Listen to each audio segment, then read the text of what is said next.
കാൽനട യാത്രക്കാരെ ഒട്ടും പരിഗണിക്കാത്തൊരു പാതയുണ്ട് വയനാട്ടിൽ. അതിലേക്കാണ് നമ്മളിനി പോകുന്നത്. ഈ ഒരു അന്തർ സംസ്ഥാന പാതയാണ് ഞാൻ ഈ പറയുന്നത്. സുൽത്താൻ ബത്തേരിയിൽ നിന്ന് ഗൂഡല്ലൂരിലേക്കുള്ള പാതയിൽ പുത്തൻകുന്ന് മുതൽ പഴൂർ വരെയുള്ള ദൂരത്തിലാണ് ഇവിടെ ഈ റോഡിൽ അപകടങ്ങൾ തുടർക്കഥയാകുന്നു എന്നാണ് ഞങ്ങളുടെ വയനാട് ബ്യൂറോ റിപ്പോർട്ട് ചെയ്യുന്നത്. ബത്തേരിയിൽ നിന്ന് ഊട്ടിയിലേക്കുള്ള അന്തർ സംസ്ഥാന പാതയാണിത്. റോഡിലേക്ക് വളർന്നു നിൽക്കുന്നുണ്ട് പൊന്തക്കാടുകൾ. അതിനാൽ തന്നെ നടക്കാൻ വഴിയില്ല. അതുകൊണ്ട് അപകടങ്ങൾ തുടർക്കഥയാണ് ഇവിടെ.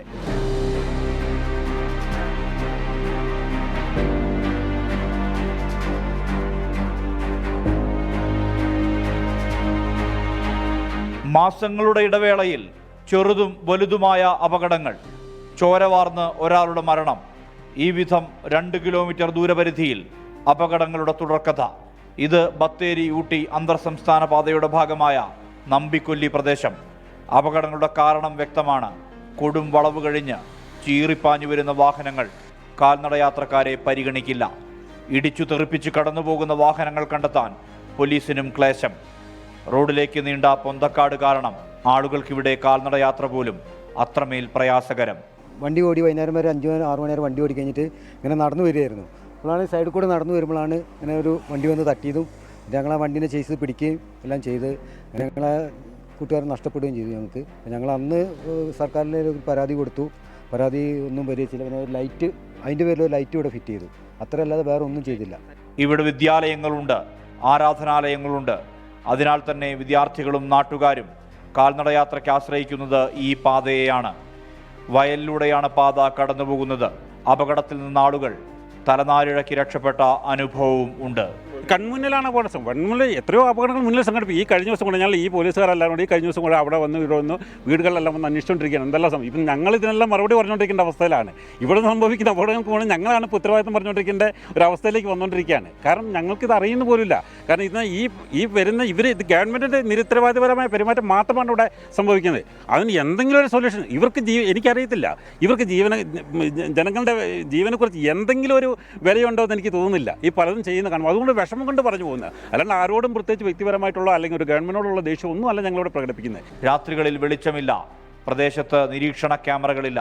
പൊതുമരാമത്ത് വകുപ്പോ തദ്ദേശ സ്ഥാപനങ്ങളോ ഈ പൊന്തക്കാട് വെട്ടി കാൽനടയാത്രയ്ക്ക് സൗകര്യമൊരുക്കണമെന്ന ഇന്നാട്ടുകാരുടെ ആവശ്യത്തെ പരിഗണിക്കാൻ പോലും കൂട്ടാക്കുന്നില്ല. ഈ റോഡിൽ ഇനിയും എത്ര ചോര ചിന്തേണ്ടി വരും ഈ ദുരിതയാത്രയ്ക്ക് അറുതിയാകാനെന്നാണ് നാട്ടുകാർ ഉയർത്തുന്ന ചോദ്യം. ഇവിടെ നിരീക്ഷണ ക്യാമറകളില്ല. അതിനാൽ തന്നെ അപകടം വരുത്തിവെക്കുന്ന വാഹനങ്ങൾ കണ്ടെത്താൻ പോലീസിന് വഴിയില്ല. ഈ പൊന്തക്കാടുകൾ വെട്ടണം, നിരീക്ഷണ ക്യാമറകൾ സ്ഥാപിക്കണം, കാൽനടയാത്രക്കാർക്കും സുരക്ഷിതമായി സഞ്ചരിക്കാൻ കഴിയണം. മനു ദാമോദരനൊപ്പം സുർജിത് അയ്യപ്പത്ത്, 24 വയനാട്. പൊതുജനം കഴുതയല്ല സാർ. പ്രിയപ്പെട്ട പ്രേക്ഷകരുടെ മറ്റൊരു കാര്യം കൂടി പറയാനുണ്ട്. ഇതേ സ്ഥലത്ത് കഴിഞ്ഞ ശനിയാഴ്ച ഒരു അപകടമുണ്ടായി. ഈ അപകടത്തിൽ കൊട്ടക്കൊല്ലി ആദിവാസി കോളനിയിലെ ചടയൻ എന്നയാൾക്ക് പരിക്കേറ്റുന്നു. ഇന്ന് അദ്ദേഹം കോഴിക്കോട് മെഡിക്കൽ കോളേജിൽ വെച്ച് മരിച്ചു എന്ന വാർത്തയുണ്ട്. ഇതോടെ മാസങ്ങൾക്കിടെ ഈ സ്ഥലത്ത് അപകടം മൂലം മരിക്കുന്നത് 2ാമത്തെ ആളാണ്. കാൽനടയാത്രക്കാർ നിരന്തരം അപകടത്തിൽപ്പെടുന്ന സ്ഥലമായതുകൊണ്ട് കാടെങ്കിലും ഒന്ന് വെട്ടിമാറ്റാൻ അധികൃതർ ശ്രദ്ധിക്കണം എന്നാണ് ജനങ്ങൾക്ക് പറയാനുള്ളത്. ഞങ്ങൾ ജനങ്ങളോട് ചോദിച്ചു. അവർ ശക്തമായി തന്നെ പ്രതികരിക്കുകയാണ്. ഈ അധികാരികളൊന്നും തന്നെ പല പരാതികളും പോലീസ് ഉൾപ്പെടെ വിവരാവകാശം വഴി നമ്മൾ ഡേറ്റ കളക്ട് ചെയ്യുന്നു. PWക്ക് പരാതി അയച്ചെങ്കിലും ഇതുവരെ ബന്ധപ്പെട്ട അധികാരികൾ ഇതിനൊരു പ്രതിവിധി കണ്ടെത്തിയില്ല. പക്ഷേ പിള്ളേർ പോകുമ്പോഴും ഈ അടുത്ത് അന്ന് ബസ് വന്നിട്ട് ആ പിള്ളേർക്ക് തട്ടി.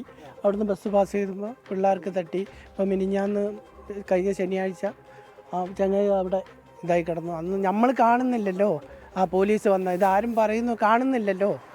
ഭയങ്കര ഒരു അന്തരീക്ഷമായ അവസ്ഥ. ഇവിടുന്ന് അങ്ങോട്ടൊന്നും പാസ് ചെയ്യാൻ ഞാൻ ഒരു കൊച്ചിവിടെ സാധനത്തിന് വന്നാൽ ഞാൻ അപ്പുറത്ത് കിടത്തി വിടല. ഞങ്ങൾക്ക് ഇവിടുത്തെ പ്രദേശവാസികളെ ഞങ്ങൾക്ക് ഏറ്റവും പ്രധാനപ്പെട്ടതാണ് ഞങ്ങളുടെ നടപ്പാത. ഈ ഹൈവേ സൈഡാണ്. ഇതിൽ പല അപകടങ്ങളും ഉണ്ടാവുന്നത് എല്ലാവർക്കും അറിയാവുന്ന കാര്യമാണ്. അന്ന് തന്നെ ഇതാ കൊച്ചിൻ്റെ ചേട്ടൻ വണ്ടി ഇടിച്ച് അവിടെ തട്ടിയിട്ടത് ആരും കാണാതെ പോയതും കാട്ടിലേക്ക് പോയതുകൊണ്ടാണ്. അങ്ങനെ പല ബുദ്ധിമുട്ടുകൾ ഞങ്ങൾ വരുന്നുണ്ട്. പിന്നെ ഞങ്ങൾക്ക് നടന്നു പോകണ്ടേ, ഞങ്ങൾക്ക് ബുദ്ധിമുട്ടാണ് നടന്നു പോകാനൊക്കെ. പലപ്പോഴും പിള്ളേരെ നമുക്ക് കാണാവുന്ന റോഡിലൂടെ നടക്കുമ്പോൾ ആൾക്കാർ തന്നെ കാണുന്ന അത് ബസ് വരുമ്പോഴത്തേക്കും അവരെന്ത് ചെയ്യുന്നു, ചാടി സൈഡിലേക്ക് നിൽക്കുന്നു. അപ്പോൾ അതൊരു വല്ലാത്ത സിറ്റുവേഷൻസാണ്. ശരിക്കും ഞാൻ പറയാൻ ചെറിയൊരു കാര്യം. അപ്പോൾ എന്തെങ്കിലും ഒരു പരിഹാരം, ഒന്നുകിൽ അവരൊരു നടപ്പാത, ഞങ്ങൾക്ക് ഒരു കൃത്യമായിട്ടൊരു നടപ്പാത ഇവിടുന്ന് അവിടം വരെ ഈ പറഞ്ഞ സ്ഥലം തൊട്ട് പുത്തങ്കുന്ന് തൊട്ട് അവിടെ പഴൂർ വരെയുള്ള സ്ഥലങ്ങളിൽ നടപ്പാത ചെയ്ത് തരുവാണെങ്കിൽ വളരെ ആശ്വാസമാണ്. ലോകത്തെവിടെയായാലും ഏത് സമയത്തും 24 വാർത്തകളും ഓഗ്മെന്റഡ് റിയാലിറ്റി പാക്കേജുകളും എക്സ്പ്ലെയിനറുകളും വിശദമായി കാണാൻ ഞങ്ങളുടെ യൂട്യൂബ് ചാനൽ നിങ്ങൾക്ക് സബ്സ്ക്രൈബ് ചെയ്യാം.